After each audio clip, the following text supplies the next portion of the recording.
आज गोविंद लीलामृत गौड़ेश्वर संप्रदाय का प्रसिद्ध ग्रंथ है, जिसमें राधा माधव की अंतरंगतम श्रृंगार लीलाओं का वर्णन है। ये ग्रंथ किसी समय प्राप्त नहीं था, कोई दिखाता भी नहीं था, गुप्त था। जैसे महावाणी आदि पहले कोई दिखाता नहीं था, उसी तरह से गोविंद लीलामृत भी ग्रंथ पहले गौड़ेश्वर संप्रदाय में गुप्त रखा जाता था। इसमें गोविंद शब्द का अर्थ होता है गाह विंदति इति गोविंदः। गोपाल की व्युत्पत्ति है गाह पालयति इति गोपालः। जो गायों का पालन करता है, गायों की रक्षा करता है, वो है गोविंद, वो है गोपाल। गोविंद लीलामृत ग्रंथ में भगवान की गोचारण लीला से लेकर के अष्टयाम अंतरंग श्रृंगार लीलाओं का वर्णन किया गया है। ये ग्रंथ संस्कृत में है और 23 सर्गों में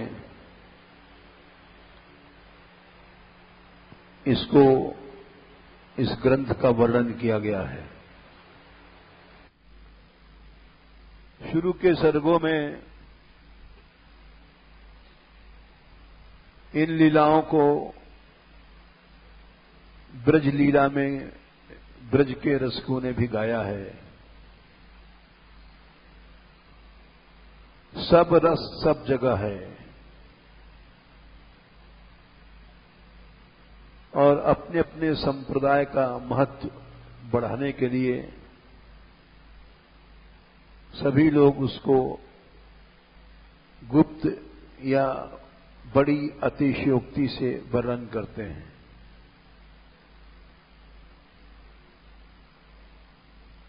श्री कृष्ण आग्रह करते हैं यशोदा जी से, ऐसे पद सूरदास जी के भी मिलते हैं,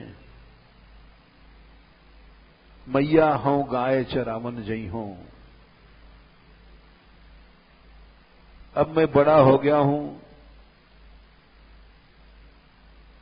और अब हमें तू गोचारण की आज्ञा दे दे।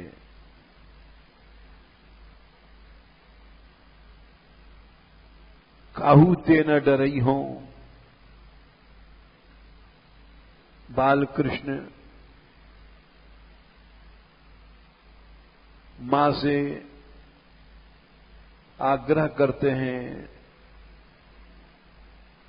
यशोदा जी नंद बाबा के पास भेज देती हैं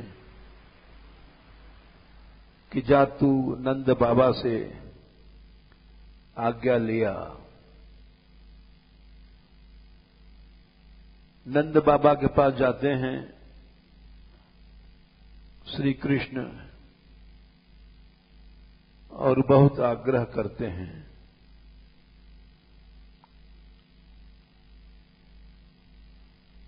वृंदावन में 2 भाग कर दिया गया, ब्रज लीला निकुंज लीला। इन दोनों में बड़ा विवाद है। वो निकुंज लीला को श्रेष्ठ बताते हैं क्योंकि उसमें केवल श्रृंगार रस है। ब्रज लीला वाले कहते हैं नहीं, श्रृंगार रस तो हमारे यहां भी है,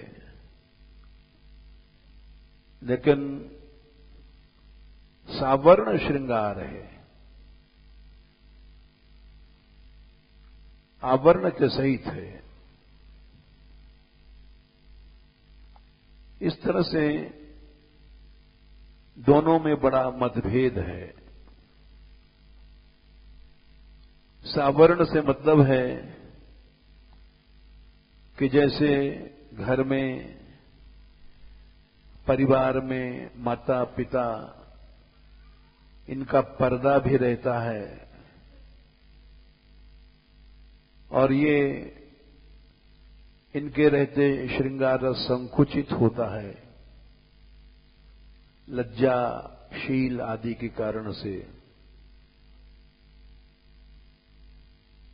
तो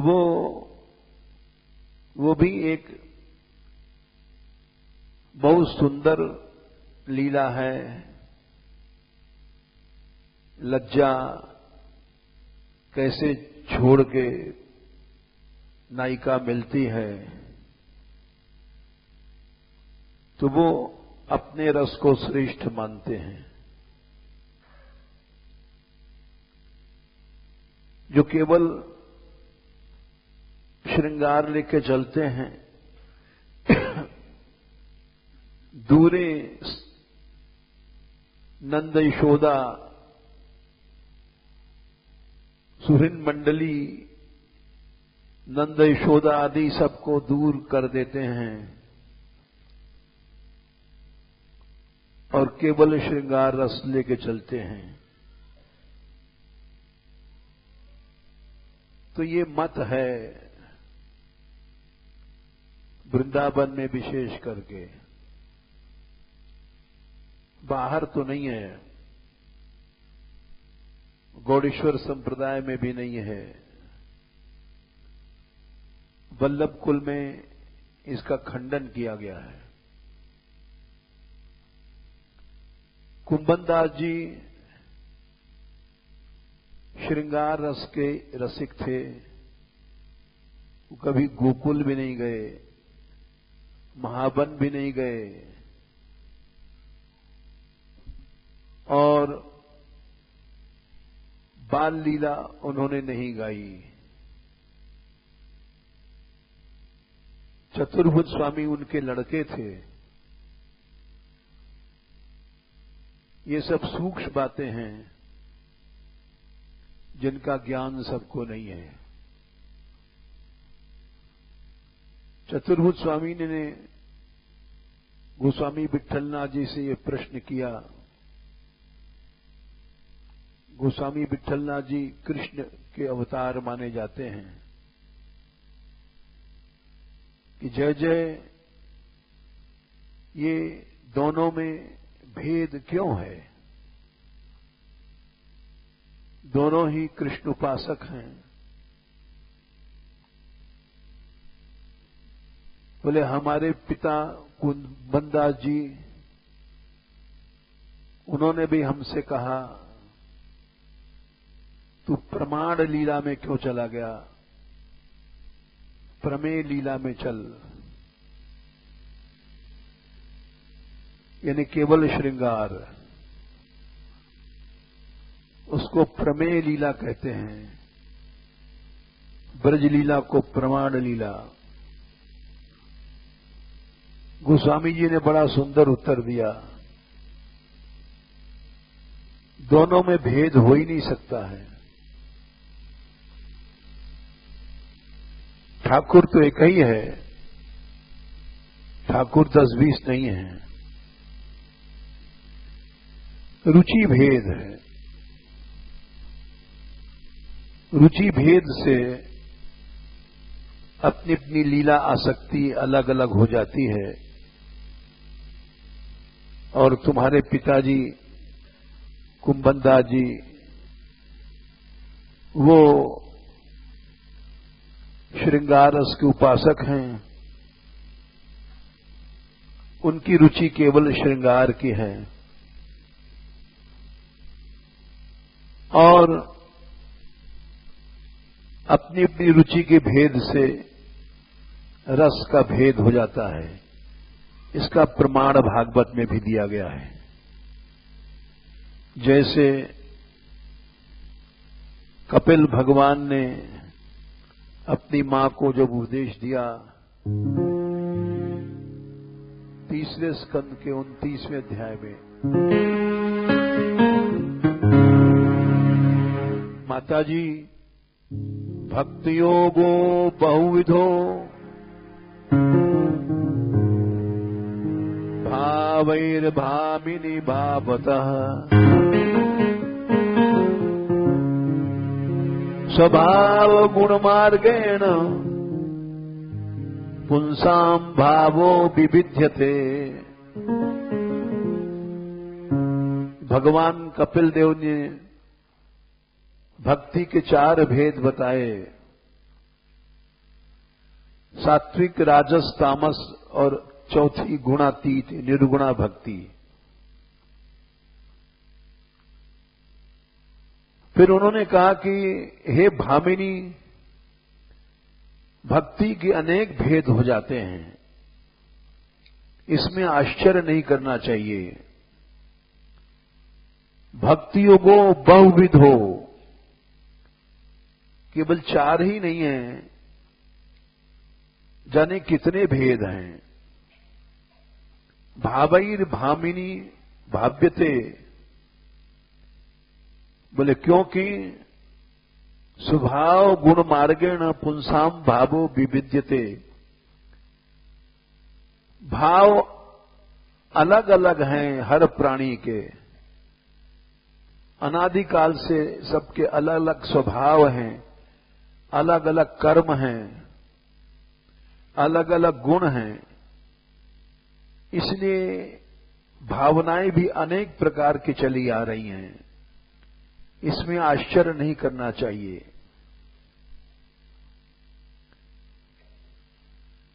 हम 60 साल पहले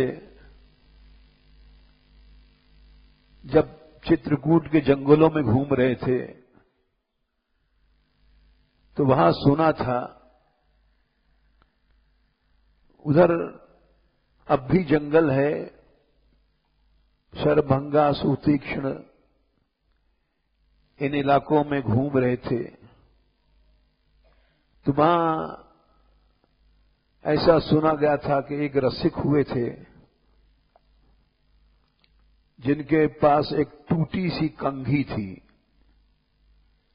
एक भी उसमें दाना नहीं था, कंघी में एक भी दांत नहीं थे।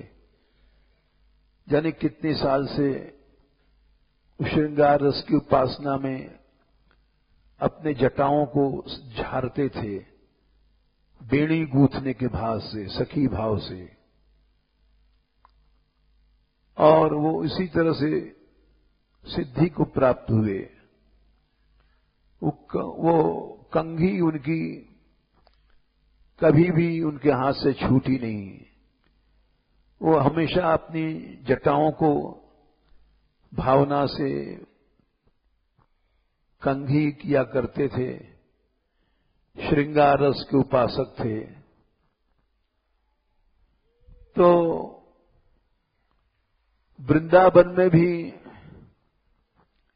उसी प्रकार रसिक संप्रदाय के हरिदास आदि स्वामी भये, जिन्होंने केवल श्रृंगार रस की भावना किया और स्वामी हरिदास जी के परंपरा में जैसे एक वो चितकबरा सा, चूनर सा ओढ़ते हैं लोग, वो चल रहा है। वहां जैसे कंघी चली थी, यहां वैसा ही चल रहा है। टेढ़ी मेढ़ी लकड़ी रखना, सीधा लठ नहीं रखना, सीधा लठ रखने से ग्वाल भाव आ जाता है। तो वो लोग केवल श्रृंगार रस मानते हैं, लाडली लाल और ग्वाल बाल ये सब नहीं गाते हैं। यद्यपि गाया है उन्होंने भी। हमारो दान मार्यो इन, स्वामी जी ने गाया है। साकरी खोर की लीला भी, गहवर बन की भी लीला गाई है। इस पर बड़ा विवाद हुआ है। हमारे बाबा महाराज और हरगूलाल में विवाद हुआ, दोनों में अलगाव हो गया इसी बात पर। ये सब विवाद व्यर्थ के हैं। उपासक को उपासना करनी चाहिए। रसिकों ने कहा इस विवाद में नहीं फंसना चाहिए। कहत सुनत बहुते दिन बीते, भक्ति न मन में आई। व्यास जी ने लिखा, विवाद से भक्ति नहीं आती है। तो हम इसलिए बता रहे थे कि गोविंद लीलामृत में उत्कट श्रृंगार भी है और ब्रज के भी लीलाओं का संयोग है। दोनों को गाया है। दोनों को रस को गाने के बाद गोविंद लीलामृत ग्रंथ बना है 23 सर्गों में। संस्कृत में है, जिसको समझना साधारण व्यक्ति की बस की बात नहीं है। यद्यपि उसका हिंदी अनुवाद छप गया है, लेकिन फिर भी ब्रज निकुंज दोनों को जोड़ के चले हैं। यद्यपि उनका श्रृंगार रस परकिया लेके चलता है, अपनी अपनी पद्धति है। परकिया वाले गाते हैं कि जब तक जो चीज कठिनाई से मिलती है वही रस है। परकिया में छिप के मिलना, कठिनता से मिलना, उस मिलन में एक अद्भुत रस होता है। इसलिए हम परकिया लेके चलते हैं। यहां पर गौशाला में गोचारण का प्रश्न है। इसमें श्री कृष्ण यशोदा से कहते हैं कि मां, मैं तो गाय चराऊंगा, गोपचारण करूंगा। यशोदा जी मना करती हैं। जैसे सूरदास जी ने गाया है, मैया हों गाय चरावन जई हों, बड़ो भयो अब काहू ते ना डरई हों। तू जो कहे गई वही मैं करूंगा, लेकिन गाय चराने जाऊंगा। क्योंकि गोचारण में सहज में गोपियां मिलती हैं, श्रृंगार रस का भी पोषण होता है, सख्य रस का भी पोषण होता है। इस तरह से सभी रसों का पोषण होता है। वृंदावन सब रस को घर है, महावाणीकार ने गाया है। सभी रस वृंदावन में हैं। तो श्री कृष्ण यहां कहते हैं, व्यस्तापि सहस्ताभ्याम जननी तम आलालयत।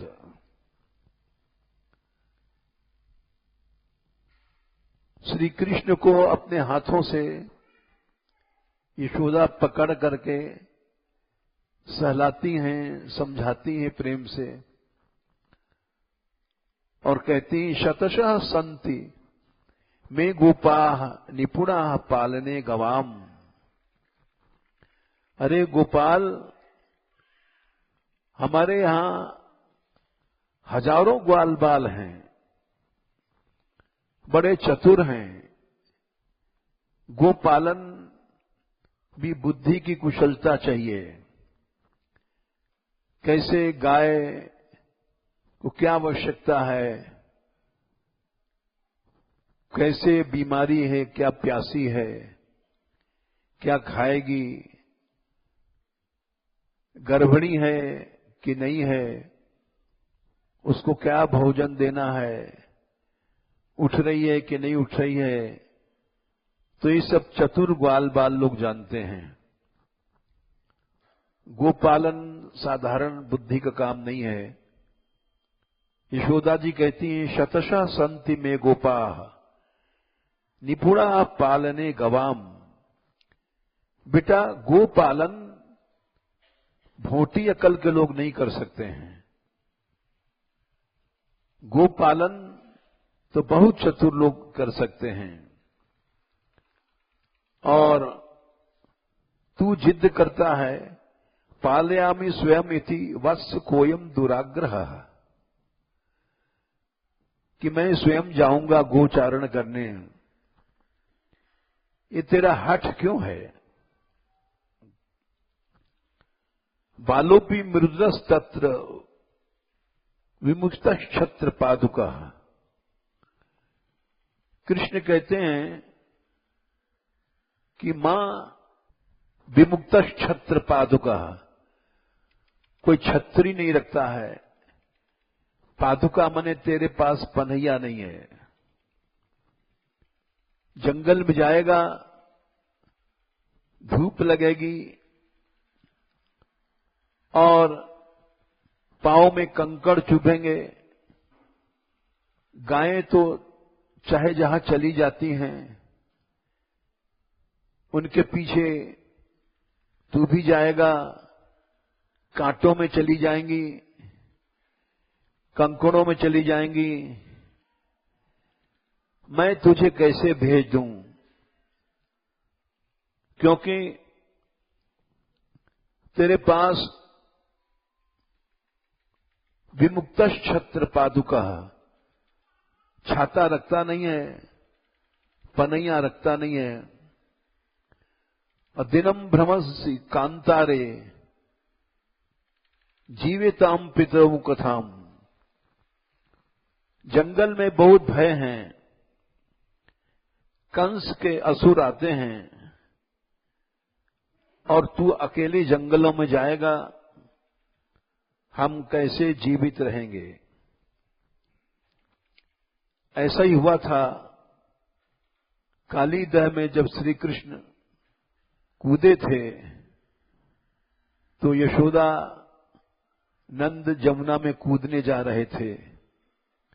हम जी के क्या करेंगे? दाऊ जी ने पकड़ लिया दोनों को, तो वो जानते थे कृष्ण की लीला है, विनोद है, कृष्ण परमात्मा है, उनको कालिया क्या मारेगा। लेकिन वो जीवन छोड़ने को तैयार हो गए। दिनम भ्रमसि कांतारे जीवेताम पितरौ कथम। क्रियमाण आग्रहु क्रियमाणाग्रहु स्वस्य छत्रोपानद विधारणे। तू अपना आग्रह नहीं छोड़ता। हम छाता नहीं लगाएंगे, पनैया जूता नहीं पहनेंगे। भगवान कृष्ण जैसा गो भक्त, गो सेवक आज तक नहीं हुआ। जिनका नियम था, जब यशोदा जी ने बहुत आग्रह किया, तू छतरी लगा, पनैया पहर, तो हम गोचारण की आज्ञा देंगे। तो कृष्ण बोले, मां तू तो जानती ही धर्म कि माँ बाप कष्ट में होवें और बालक सुख से रहे, ये धर्म नहीं है। यदि हमको पनैया लाती है तो लाखों गाय हैं, इनके भी लिए पनैया ला, और सब गाय के लिए छतरी ला, और छतरी पकड़ने वाला एक एक ग्वाल बाल तो मैं भी पकड़ लूंगा। फिर वहां श्री कृष्ण ने गोपालन धर्म का उपदेश दिया है अपनी मां को कि मां मेरी बात समझ, तू मेरी मां जरूर है, लेकिन फिर भी सत्य बात तो बेटे की भी माननी चाहिए। कपिल ने अपने मां को उपदेश दिया था। कपिल की मां देवहूति ने अपने बेटे का उपदेश सुना था, तू भी सुन। यशोदा बोली, अच्छा तू हमें उपदेश देगा? बोले, हां मां, तुझको उपदेश दूंगा, तू मेरी बात पहले समझ। गोपालनम स्वधर्मौ नस्तास्तु निक्षत्र पादुका।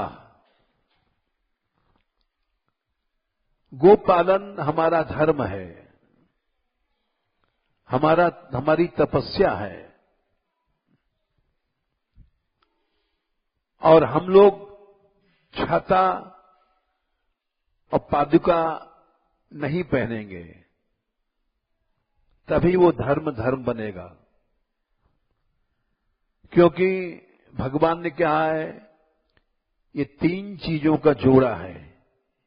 यज्ञो दानम तपश्चैव पावनानि मनीषिणाम। गीता में कहा है 18वें अध्याय में, यज्ञ दान तपः कर्म न त्याज्यम कार्यम एव तत्।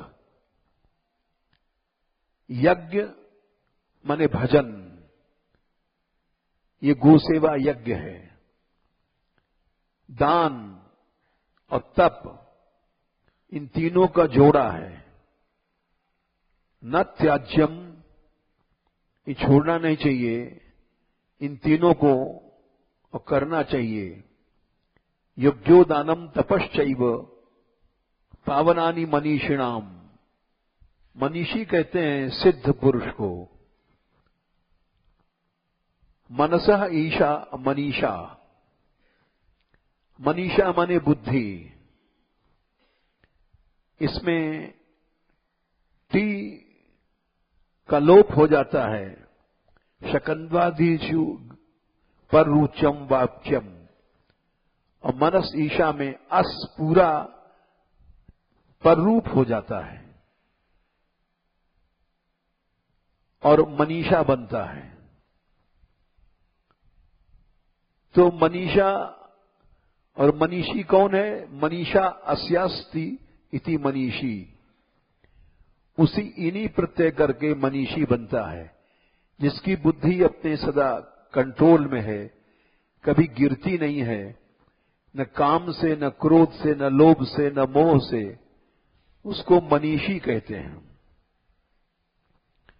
भगवान ने कहा कोई इतना बड़ा सिद्ध बन जाए, मनीषी भी बन जाए, तो भी उसको यज्ञ दान तप ये तीनों पवित्र करते हैं। इनको नहीं छोड़ना चाहिए। यज्ञो दानम तपश्चैव पावनानि मनीषिणाम। 18वें अध्याय में ये बात 3 और 5वें श्लोक में कही गई है कि कोई भी मनीषी है वो इन तीनों को नहीं छोड़ेगा। इन तीनों को छोड़ना मर्यादा नहीं है, शास्त्र आज्ञा नहीं देता है। चाहे तुम सिद्ध हो, लेकिन गिर सकते हो। बड़ी बड़ी ऊंचाइयों पर चढ़कर लोग गिर जाते हैं। तो इसलिए माता जी यशोदा से बोले कि क्रिमाण आग्रहु स्वस्य छत्रोपानद विधारणे। कृष्ण ने कहा, मां मैं तो कभी भी छतरी नहीं लगाऊंगा और पनैया नहीं परूंगा, क्योंकि गोपालन में तप करना चाहिए। जिस धर्म में तप नहीं है वो अधर्म अधूरा है। यज्ञो दानम तपश्चैव पावनानि मनीषिणाम। आज हम लोग क्यों गिर जाते हैं? क्योंकि हमारे जीवन में तप नहीं है। यज्ञ मने भजन तो करते हैं, तीन चीजें मिलकर के पूरा बनती हैं। यज्ञ मने आराधना करना, और दान मने विचारों का, लोगों को दान देना, जनता का कल्याण होवे। और तप मने कष्ट सहना, भोगी जीवन नहीं बने। ये तीनों बातें रहती हैं तो मनुष्य गिरता नहीं है। एक भी बात घट जाएगी तो गिर जाएगा। इसीलिए गीता पढ़ी जाती है। यज्ञो दानम तपश्चैव पावनानि मनीषिणाम। इन तीनों का जोड़ा है, यज्ञ का, दान का और तप का। इन तीनों साथ रहेंगे तो मनुष्य गिरेगा नहीं। जब तप छोड़ देता है, सुविधावादी ज्यादा बन जाता है, थोड़ा भी कष्ट सहने की हिम्मत नहीं रहती तो गिर जाता है। उसके अंतःकरण में शक्ति नहीं रहती। उस कमजोर आदमी को जैसे कोई भी गिरा देती है बीमारी, वैसे जो कमजोर है मन का, तप नहीं कर सकता, उसका यज्ञ भी गिर जाएगा। इसलिए हमारे समाज में ये सब चीजें देखी जाती हैं। हम लोगों में तप नहीं है, हम लोगों में दान नहीं है, संग्रह है। तो श्री कृष्ण ने गीता में पहले कह दिया था, यज्ञो दानम तपश्चैव न त्याज्यम कार्यम एव तत्। इन तीनों को न छोड़ो। एक भी छोड़ दोगे तो खतरा है गिरने का। यज्ञो दानम तपश्चैव पावनानि मनीषिणाम। मनीषी मने सिद्ध तुम हो, बुद्धि तुम्हारी तुम्हारे कंट्रोल में है, लेकिन फिर भी तुमको न यज्ञ छोड़ना चाहिए, न दान, न तप। दान छोड़ दोगे तो संसार का कैसे कल्याण होगा? भक्ति का दान करो, विचारों का दान करो। संतों के पास लोग क्यों जाते हैं? भगवत चरित्र का दान करते हैं। वे सबसे बड़े संसार में दानी माने गए हैं।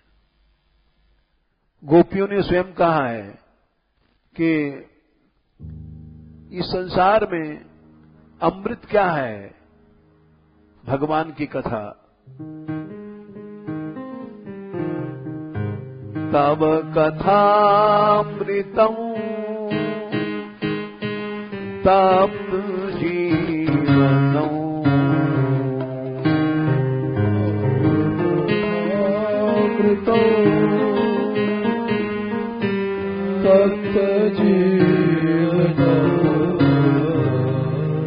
ये संसार आग की भट्टी है।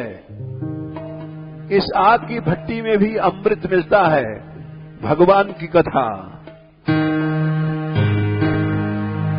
तव कथामृतम्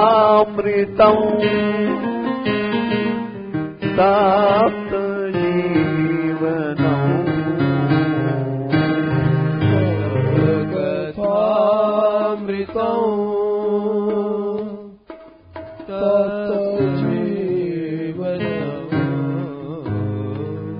कविभिरीडितम्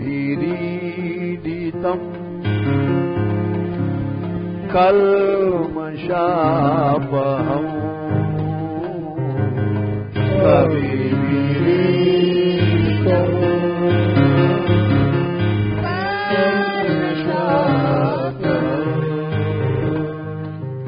कवि माने स्वयंभू ब्रह्मा आदि इस बात को समझते हैं। महादेव जी कथा सुनने जाते हैं रामायण में अगस्त ऋषि के आश्रम में। काकभूषुंडी के यहां कथा सुनने गए महादेव जी। भगवत कथा कहीं भी हो सुनो, ये अमृत है, उस अमृत को पियो। कल्मषापहम, सुनने मात्र से तुम्हारे पाप जल जाएंगे। बहुत सरल रास्ता है पाप को जलाने का। भगवान की कथा सुनो।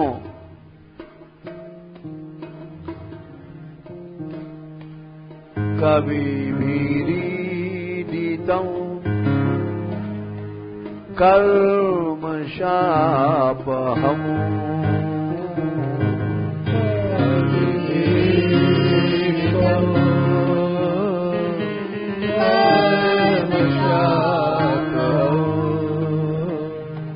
तुम्हारा मंगल होगा केवल सुनने से ही। श्रवण मंगलम्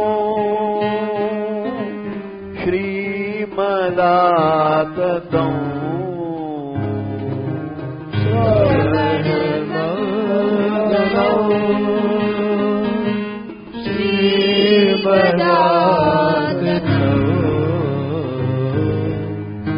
बोले कहां सुने? जो संसार के सबसे बड़े दाता हैं।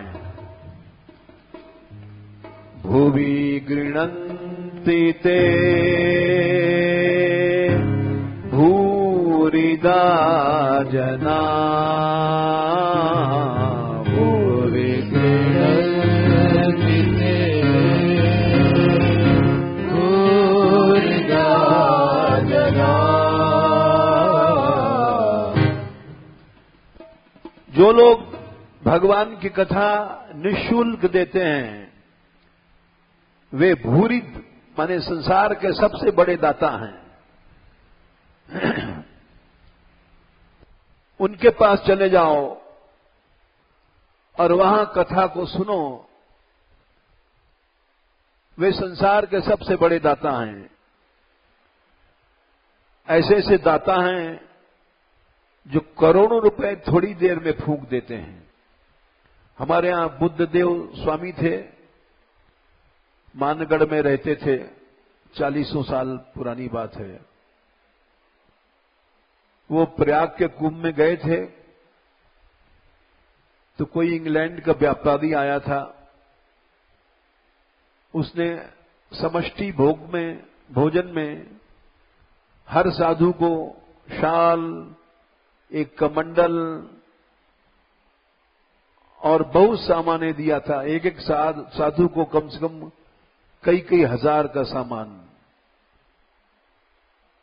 करोड़ों रुपए एक दिन में दान कर गया। लेकिन वो दान कुछ दान नहीं है। भूरित माने सबसे बड़ा दान यही है कि भगवत चरित्र सुनाया जाए। अमृत है, ये अमृत बांटा जाए। ये अमृत बेचने के लिए नहीं है। इसको हम जैसे लोग तुच्छ बुद्धि के कुछ चांदी के टुकड़े में, कुछ नोटों में बेच देते हैं। अमृत, ये अमृत फ्री बांटने के लिए है। भुवि गृह्णन्ति ते भूरिदा जना। भूरी माने अधिक बड़े दाता हैं। तो गोपियों ने कहा था, वही बात भगवान कह रहे हैं कि माता जी यज्ञ के साथ दान, दान के साथ तप, तो पतन नहीं होगा। और उन्होंने कहा वात्सल्य व्याकुलो वीक्ष पितरौ प्राह केशव। माता और पिता नंद बाबा व्याकुल हो गए कि कन्हैया जंगल में जाएगो। कंस के रोज निशाचर आ रहे हैं तो डर नहीं लगेगो। श्री कृष्ण बोले, गोपालनम स्वधर्मो नस्तास्तु निशस्त्र पादुका। मां, गोपालन हमारा धर्म है, केवल जीविका नहीं है, केवल पेट पालने का साधन नहीं है। बहुत से लोग तनख्वाह लेके सेवा करते हैं, जीविका बना करके। अगर धर्म बुद्धि से करें तो उनको निश्चित प्रेम मिल जाएगा भगवान का। लेकिन संसार लोभ को नहीं छोड़ता है। श्री कृष्ण कह रहे हैं कि माताजी, गोपालन स्वधर्मो नस्तास्तु, हमारा धर्म है निश्छत्र पादुका, हम छाता नहीं लगाएंगे, पादुका पनैया नहीं पहनेंगे। यथा गावस तथा गोपास तरी धर्म सुनिर्मल। निर्मल धर्म क्या है? निर्मल धर्म है, जैसे गाय इष्ट है हमारी, जैसे गाय रहती है वैसे ही ग्वारिया को भी रहना चाहिए, गोपाल को भी। जब गाय के पास छतरी नहीं है तो ग्वारिया के पास क्यों हो? यह है गोपालन। यथा गावस तथा गोपास तरी धर्म सुनिर्मल। निर्मल और एक सुनिर्मल धर्म वही है जिस धर्म में कष्ट सहा जाए। यशोदा बोली, बेटा तू हमको धर्म की शिक्षा दे रहा है, धर्म से क्या होगा?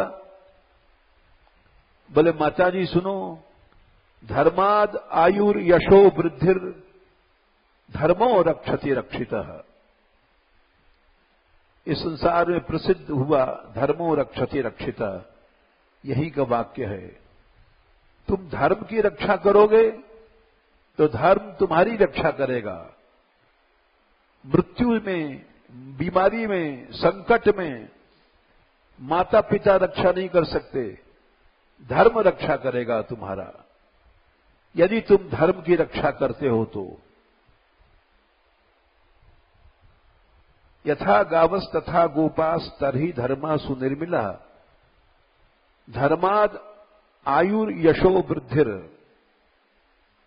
माताजी, धर्म से आयु, जीवन, ये कंस वंश मार नहीं सकेंगे हमको, क्योंकि हम गोपालक हैं। और किसी भी ग्वारिया को कंस का असुर हानि नहीं पहुंचा पाया। कृष्ण दूर तो दूर रहा, किसी एक छोटे से ग्वारिया को भी अघासुर, बकासुर ये सब कुछ नहीं कर पाए। धर्म ऐसी चीज है कि धर्म मनुष्य की आयु बढ़ाती है। कंस क्या मारेगा? कंस करूं निर्वंश मेट दऊं नाम निशानी रे। धर्माद आयुर यशो वृद्धि। माताजी, धर्म से आयु बढ़ती है, मरने का तो कोई प्रश्न ही नहीं है, और यश बढ़ता है। सब चीजें बढ़ती हैं। धर्माद आयुर यशो वृद्धिर धर्मो रक्षति रक्षिता। सकथम त्यज्यते मातर भीषु धर्मोस्ति रक्षिता। हे मां, उस धर्म को मैं कैसे छोड़ सकता हूं? भीषु, डरपोक लोग धर्म का पालन नहीं कर सकते। वो सोचते हैं पैसा न खर्च हो जाए, या तू सोचती है कंस का कोई सेवक न मार जाए। अगर मुझको डरपोक बनाएगी तो धर्म पालन मैं नहीं कर पाऊंगा। भीषु धर्मोस्ति रक्षिता। मां, तू भूल रही है, भय के स्थानों में यही धर्म हमारी रक्षा करेगा, गोपालन। जो गोपालन को धर्म समझ कर करे और उसका पालन करता है तो धर्म उसकी रक्षा करता है। एक घटना हम सुनाते हैं, हम जब पढ़ते थे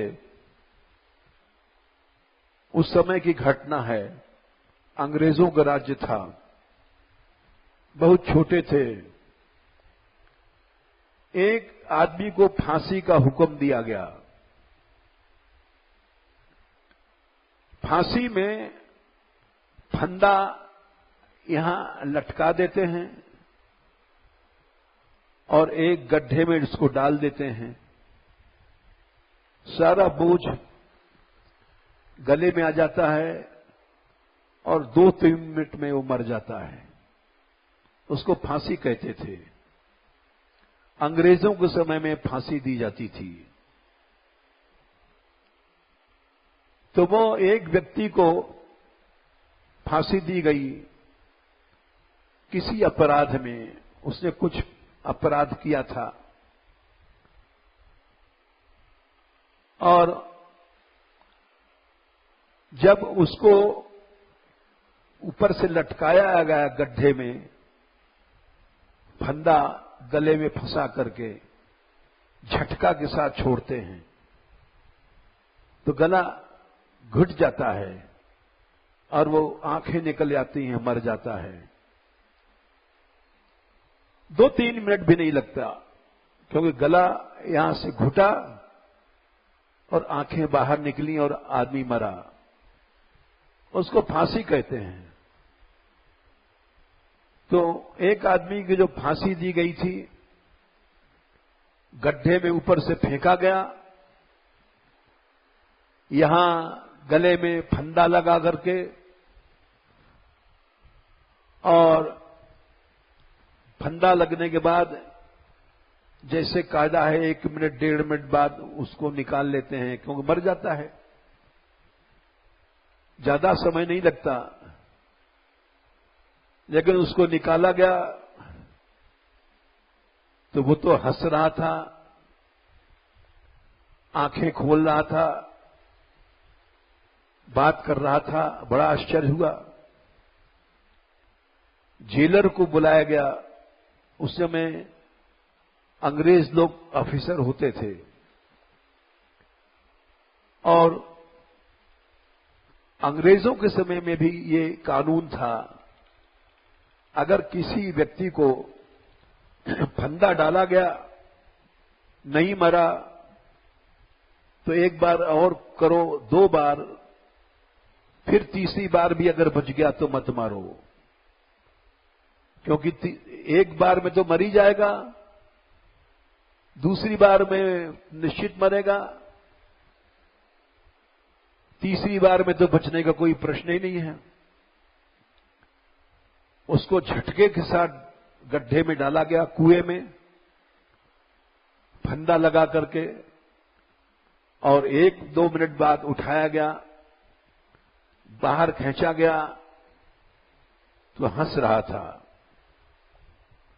और कह रहा था, बोल रहा था, तुम हमको मार नहीं पाओगे, क्यों फांसी में टांगते हो। फिर जेलर को बुलाया गया। अंग्रेज होते थे उस समय ऑफिसर। उसने आकर के पूछा, क्या बात है। बोले ये मरता नहीं है। बोले हमारे सामने फंदा डालो। तुम लोग फंदा ठीक नहीं लगाते हो, मरेगा कैसे, इसको मरना पड़ेगा, जज का ऑर्डर है, कोर्ट का ऑर्डर है, इसको मरना पड़ेगा। बोले हुजूर फंदा देख लीजिए, आप ही लगा लीजिए। उसने खूब कर्रा फंदा अपने हाथ से लगाया। बोले अब छोड़ो, देखो मरता है कि नहीं मरता है। उसको जोर से पटका उस कुएं में और 2-3 मिनट बाद बोले टाइम हो गया, निकालो। निकाला तो वो तो हंस रहा था। बोले हुजूर देख लीजिए मरा नहीं है, ये मरा नहीं। अच्छा एक चांस और, थर्ड चांस और इसको। तीसरी बार उसने और फंदा गले से लगाया कर्रा और उसको फिर कहा, ले अब इस बार तू अवश्य मरेगा। बोले नहीं मरूंगा। सब लोग हंसने लग गए कि बड़ा बेशर्म है, फांसी भी लगाया गया फिर भी हंस रहा है। उसको फिर तीसरी बार फेंका गया गड्ढे में और बोले 5-7 मिनट काफी समय तक उसको नीचे रखा गड्ढे में और निकाला तो हंस रहा था। बोले मैं कह रहा था मैं मरूंगा नहीं। तो जेलर ने कहा क्यों नहीं मरा तू? आज तक कभी ऐसा हुआ नहीं। इस जेल में जाने कितने को फांसी दी गई, सब मर गए, तू क्यों नहीं मरा? तो उसने कहा मैं इसलिए नहीं मर रहा हूं, सही बताता हूं तुमको बात, कि जब तुम फंदा लगा करके फेंकते हो, 3 बार किया तुमने, तुम 300 बार फेंको हमको, फिर भी मैं नहीं मरूंगा। बोले क्यों? एक गाय आके खड़ी हो जाती है नीचे और हमको उठा देती है, तो कोई यहां जोर ही नहीं पड़ता हमारे गले में। उस गाय की मैंने रक्षा किया था एक कसाई से। एक कसाई उसको मारने जा रहा था, तो मैंने उससे छुड़ाया था और वही गाय हमको मृत्यु से बचाती है। गाय, ये जो हमने गोविंद लीलामृत का श्लोक सुनाया, ये भगवान कृष्ण की वाणी सुनाया। ऐसा नहीं कि मैंने अपने मन ग्रंथ कोई बात कहा, हम अपने साथ ग्रंथ लाए हैं। किसी को शंका हो, गोपालनु स्वधर्मो नस्तास्तु निश्छत्र पादुका यथा गावस तथा गोपास तरी धर्मा सुनिर्मला। ग्वारिया निर्मल धर्म का पालन करते हैं, जो कुछ कष्ट सहते हैं। सकथम त्यज्यते मातर भीषु धर्मोस्ति रक्षिता। धर्माद आयुर यशो वृद्धिर धर्मो रक्षति रक्षिता। गोपालन एक ऐसा धर्म है जिससे उम्र बढ़ती है, मनुष्य की अकाल मृत्यु टलाती है। मैं स्वयं बताता हूं, मैं मर गया था यात्रा में। सब लोगों ने हल्ला सुना होगा, हमारा ये हार्ट का एक बल्ब फट गया, चैम्बर सब खून से भर गया और डॉक्टरों ने कह दिया इनका बचना मुश्किल है। ये हमारे साथ हुआ है, बल्कि सारे ब्रज में ये बात फैल गई थी कि ये मर गए, लेकिन हम बच गए क्योंकि इतना बड़ा गोपालन हो रहा है। ये बात सत्य है, भगवान ने जो कहा है कि माताजी ये ऐसा निर्मल धर्म है कि इससे आयु यश ये सब बढ़ते हैं। ये तो आजकल गौशाला वाले गड़बड़ करते हैं, चंदा करते हैं, खा जाते हैं। उनके गोपालन में तप नहीं है, कष्ट नहीं है। गौशालाएं बहुत हैं भारतवर्ष में, लेकिन एक भी ढंग की नहीं है। भगवान की कृपा है, हमारे यहां जितने सेवक लोग हैं 100 तो साधु हैं, 100 के आसपास लड़कियां हैं। ये सब सवेरे आते हैं, पैसा नहीं लेता कोई भी, निःशुल्क सेवा करते हैं। ये अवास्तविक धर्म है, कोई लोभ नहीं है, कोई भी लालच नहीं है, भक्ति भाव से आकर के सेवा करते हैं। तो हम कह सकते हैं ऐसी गौशाला विश्व में नहीं है। ये ब्रज बन गया है। यहां ग्वाल बाल गोपियां सब निःशुल्क आते हैं और सवेरे उठ करके, अब अधिक तो क्या सुनाए, इस ग्रंथ में दिनचर्या लिखा है गोपियों के और ग्वाल बालों के, कि सवेरे उठ करके सबसे बड़ा धर्म यही है गोदर्शन, गौ दर्शन, गौ रज को अपने मस्तक पर धारण करना। हमको भी एक लड़की ले जाती थी रज, आज भूल गई, रज ले जाके देती थी तो हम भी सिर में लगाते थे। तो ये भाव भक्ति की बात है। श्री कृष्ण ने स्वयं कहा है,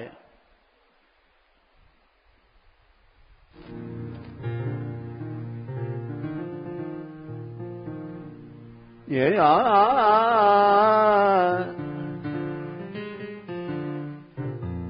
अरे श्री कृष्ण, तुम दिन रात चोरी करते हो, ये इतने पाप करते हो। गोपियां कह रही हैं, किसी को छेड़ते हो, किसी की चूनी भी चुलाते हो, क्या ये सब पाप नहीं है? माखन चुराते हो, दही लूटते हो, ये सब पाप नहीं है? चोरी छिनारी क्या पाप नहीं है? कैसे छूटोगे पाप ते प्यारे, से छूटोगे पाप से प्यारे। कौ तीरथ नए नहाए, कौ तीरथ हो नए नहाए।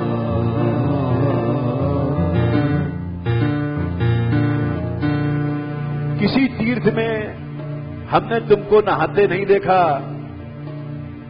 भजन करते नहीं देखा, सवेरे से उठे चोरी करने चल पड़े, आज उसके घर में घुसेंगे, आज उस गोपी के घर में मटका चुरा लाएंगे। कैसे छूटोगे पाप दे, कैसे छूटोगे पाप से। गौ तीरथ तू नहीं नायो, गौ तीरथ हो नहीं नायो। ये सब फेल हो जाता है।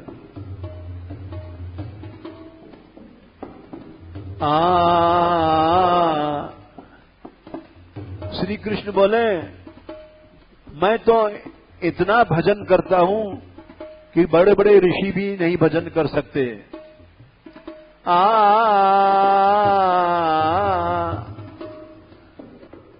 गौरज गंगा नहात हो प्यारी, गौरज गंगा नहात हो।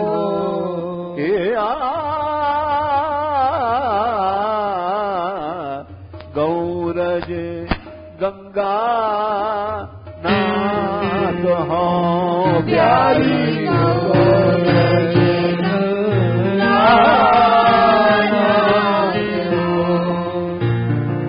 सवेरे उठ के सबसे पहले गौरज गंगा में मैं स्नान करता हूं और जपत गौवन को नाम हो प्यारे, जपत गौवन को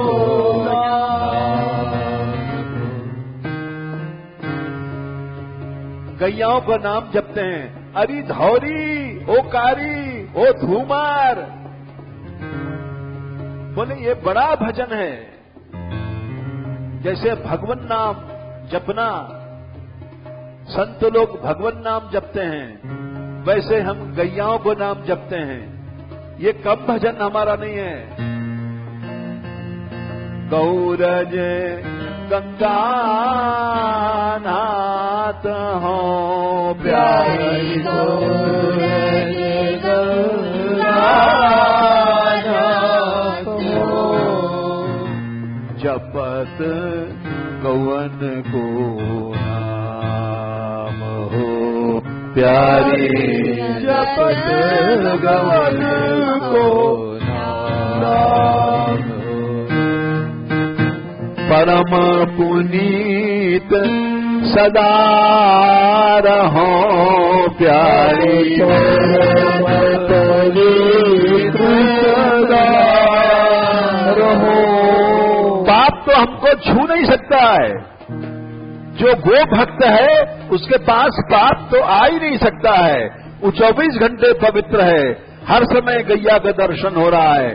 गौ माता इतनी पवित्र माता है कि पाप तो दूर कर देती है। परम पुनीत सदा रहो प्यारी, पुनीत सदा रहो। नहीं दान ले सब कुछ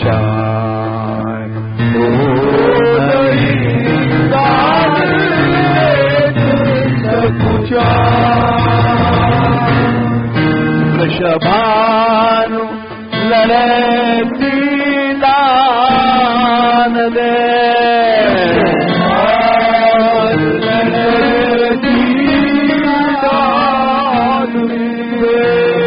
लाल लला घर जान दे,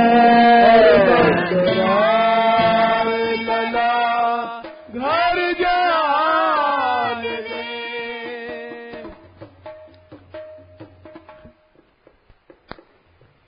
तो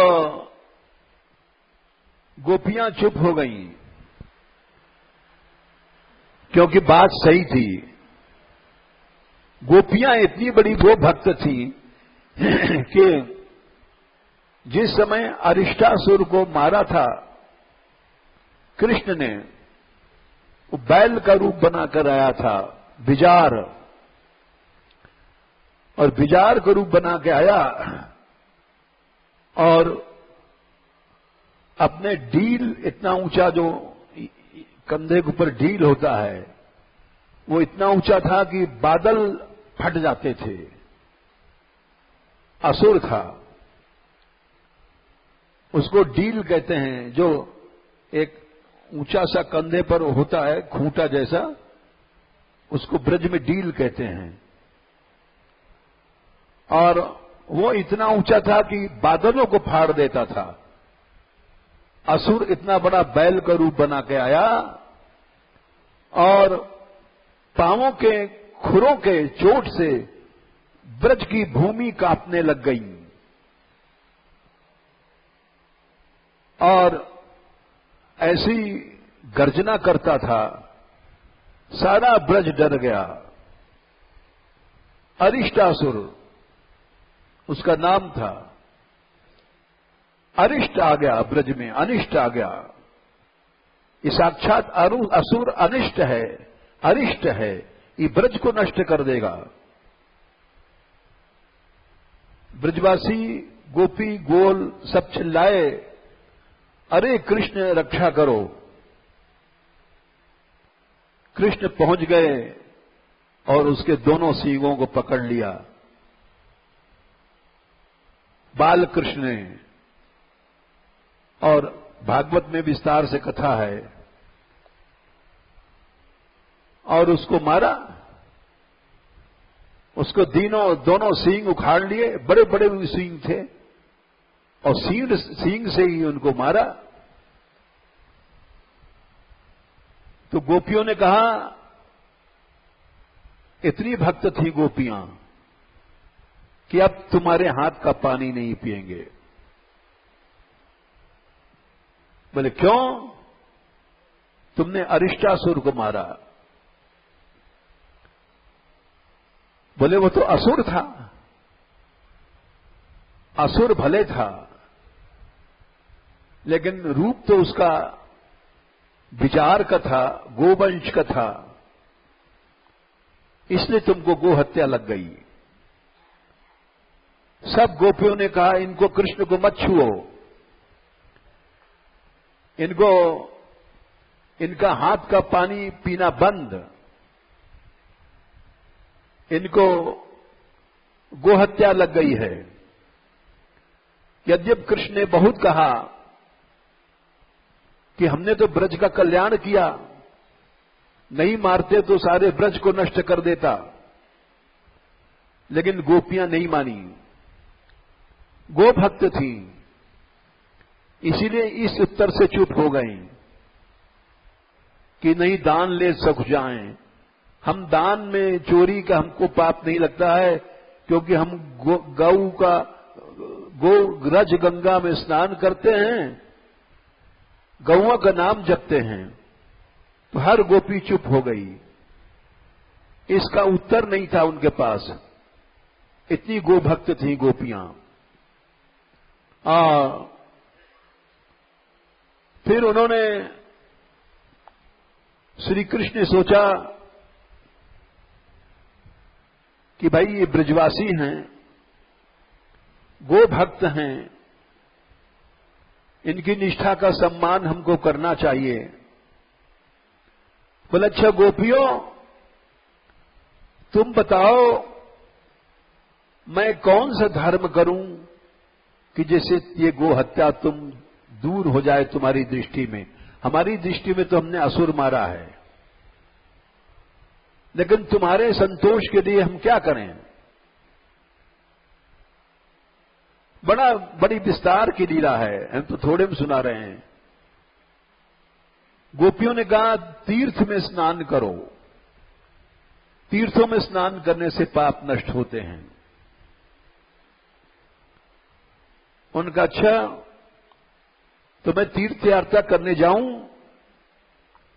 तो तुम विश्वास नहीं करोगी, वहां नहा के आऊं तो तुम कहोगे क्या पता कि तू नहायो कि नहीं नहायो, वैसे घूम आयो, क्योंकि तुम विश्वास तो हम पे करती नहीं हो। तो हम सब तीर्थों में ही बुलाते हैं, तुम्हारे सामने हर तीर्थ, तीनों लोग को बड़े बड़े तीर्थ आएंगे और तुम्हारे सामने वो गवाही देंगे कि हां इन्होंने, कृष्ण ने हमारे में स्नान किया, तब तुम विश्वास करोगी। हम भी ऐसे मूर्ख नहीं हैं कि हम नहाने जाएं और वहां से लौट के आवें और तुम कह दो ना नहाए, नंद को लाला झूठ बोले हुए, इतनी जल्दी कैसे नहाया हुआ है। तो उन्होंने कृष्ण कुंड की जो रचना हुई है, विस्तार से हमारे पास विश्वनाथ चक्रवर्ती का लिखा लेख है, हर तीर्थ आया है और नाम लेकर के मैं प्रयाग हूं, मैं काशी हूं, मैं गंगा सागर हूं, सब तीर्थ आए वहां और अपने साथ कलश लेकर के वो कृष्ण कुंड का निर्माण हुआ और उसमें कृष्ण ने स्नान किया। बोले अब तो तुम हमको छुओगी, अब तो अपनाओगी। बोले हां, अब तुम शुद्ध हो गए। ब्रजवासियों की लीला है। फिर श्री कृष्ण ने कहा अच्छा इतनो बड़ो कृष्ण कुंड बन गयो, अब तुम भी कुछ धर्म करके दिखाओ। हमारे कारण इतना बड़ा कुंड बन गया है, इसमें संसार नहाएगा। तो गोपी बोली सब संसार नहावेगो, हम नहीं नहाएंगे, क्योंकि इसमें गो हत्या का पाप तुमने छोड़ दिया है।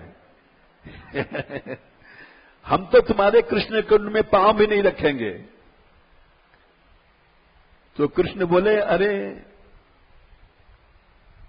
हमारे कुंड का इतना अपमान, तुमसे तो अच्छे ही हैं, तुमने तो एक भी कुंड नहीं बनाया। तब सब सखियों ने कहा राधा रानी से, हे राधे, अब तुम भी एक कुंड बनाओ, नहीं तो नंद के लाला इतरावेंगे, कहेंगे हमने कृष्ण कुंड बना दिया तो बड़े इतरा रहे हैं, तो तुम भी बनाओ राधा कुंड।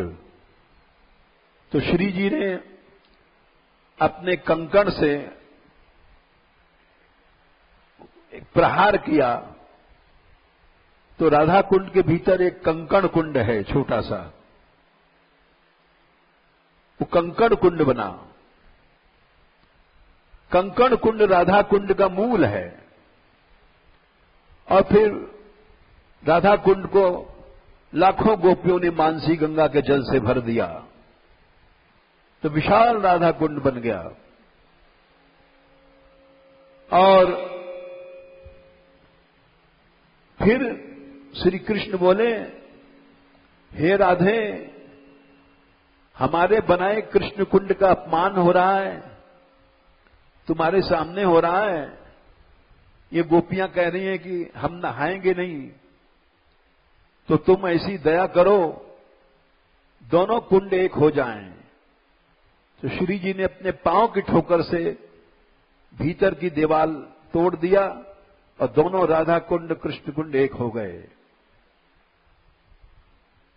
क्यों? हाँ प्यारे, तुम्हारे कुंड का सम्मान होगा, तुमने ब्रज के लिए बड़ा अच्छा किया, हम समझ रहे हैं, तुम्हारा सब काम ब्रज की रक्षा के लिए होता है। तो राधा कुंड कृष्ण कुंड इस तरह से बना, गोपियों की गोनिष्ठा के कारण से। गोपियां इतनी गोनिष्ठ थी कि कृष्ण को उन्होंने बाहर कर दिया कि तुम इनको पानी छुओ भो मत पियो। इन्होंने गोहत्या किया है, जबकि गोहत्या नहीं थी, असुर था वो, अरिष्टासुर। और राधा कुंड का वृंदावन से भी ज्यादा सम्मान है गौड़ीश्वरों ग्रंथों में, गौड़ी ग्रंथों में राधा कुंड का इतना सम्मान है, क्योंकि अपने अपने सांप्रदायिक मान्यता के अनुसार सब लोग चलते हैं। बस यही एक दिक्कत है यहां ब्रज में, सांप्रदायिक संकीर्णता बहुत ज्यादा है। और उसकी महिमा लिखने वालों ने लिखा है कि ब्रज में मुख्य भूमि माथुर मंडल, उसमें भी वृंदावन, वृंदावन में मुख्य भूमि राधा कुंड। वो लोग जितना राधा कुंड की महिमा देते हैं उतना वृंदावन कभी नहीं देते हैं। ये सब अपने अपने मत हैं। हमारा तो कहना था कि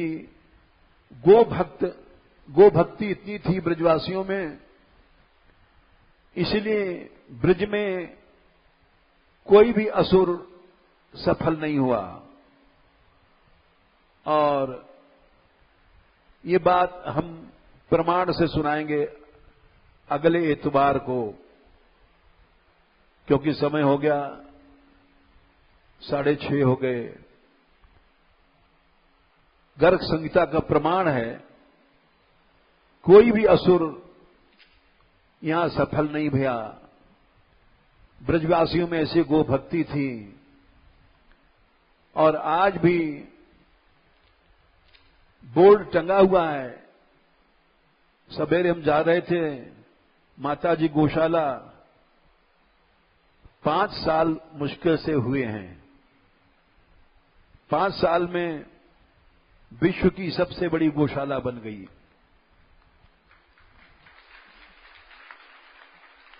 देशी गायों की, जर्सी मर्सी यहां नहीं है। हम लोग देशी गाय उसी को गाय समझते हैं, और वो तो कोई गाय नहीं है, पशु है। विश्व की सबसे बड़ी गौशाला बनती जा रही है। 20,000 तो संख्या पहुंच गई है। कुछ दिन में श्री जी कृपा है भाई तो 1 लाख की संख्या बन जाएगी।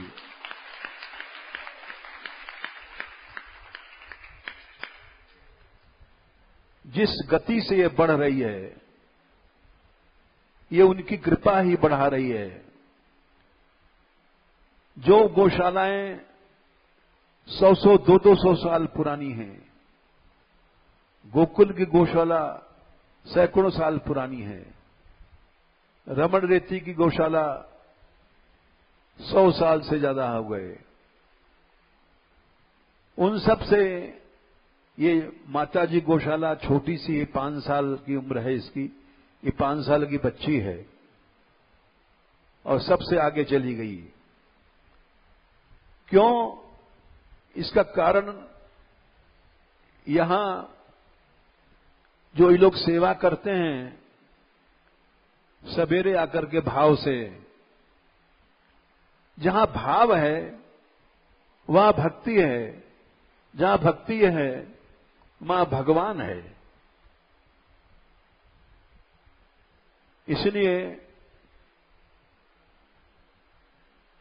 ये इसकी वृद्धि हो रही है और होती जाएगी।